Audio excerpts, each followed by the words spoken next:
Hi all, welcome to my channel. Please subscribe. In this video, I will show you how to enable Active Directory Recycle Bin in Windows Server 2025. It helps to restore deleted users, groups, computers, and organizational units. On Windows search, type Active Directory Administrative Center and click on the application called Active Directory Administrative Center. Click on the domain of yours.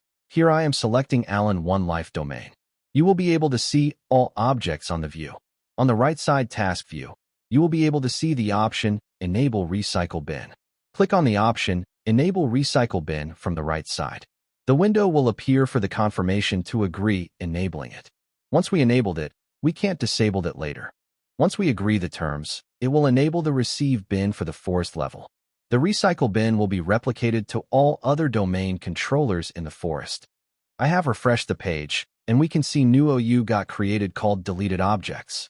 If you like my videos, please subscribe. Follow for new videos and updates.